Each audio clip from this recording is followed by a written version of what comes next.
আসসালামু আলাইকুম রহমতুল্লাহ বারাকাতু। আশা করি সকলে ভালো আছেন, আলহামদুলিল্লাহ। আসলে মেধাবীরা জোরে গেলে অযোগ্যরা দেশ এবং সমাজ শাসন করবে। হাসনাত আব্দুল্লাহ, সমন্বয়ক। আসলে এক্স্যাক্টলি কথাটি কারেক্ট। M I right? একদম সঠিক। কারণ একজন মেধাবী শিক্ষার্থী এবং মেধাবী মানুষ যখন এত বড় একটা প্ল্যাটফর্ম সংগঠন রাজনীতি থেকে দূরে চলে যায়, তখন অযোগ্য ব্যক্তিরা সেই যোগ্য চেয়ারে এসে বসে তারা দেশ এবং সমাজ পরিচালনা করে। আসলে এটা খুবই দুঃখজনক। আমাদের দেশ স্বাধীন হয়েছে প্রায় 1971 সালে। আজ থেকে 54 বছর অতিবাহিত হয়েছে, কিন্তু আমাদের বাংলাদেশে এখন পর্যন্ত মানুষের ভাগ্যের কোনো পরিবর্তন হয়নি। মানুষের চিন্তা চেতনা, মানুষের জীবনের কোনো উন্নতি হয়নি। আমাদের দেশের সাথে অন্যান্য দেশ স্বাধীন হয়েছে, কিন্তু অনেক ডেভেলপমেন্ট হয়েছে।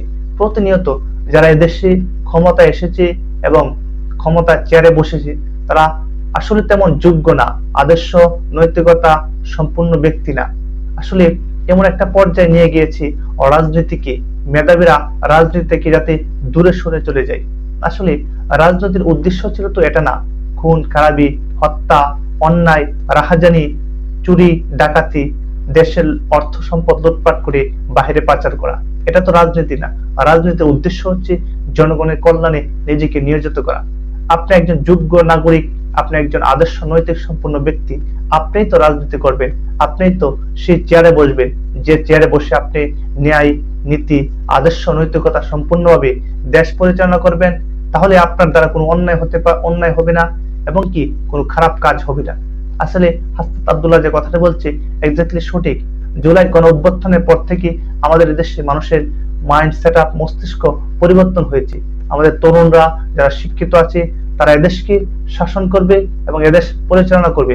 আমরা বিশ্বাস করি আগামীর বাংলাদেশ হবে মেধাবীর বাংলাদেশ, আগামীর বাংলাদেশ হবে তরুণদের বাংলাদেশ।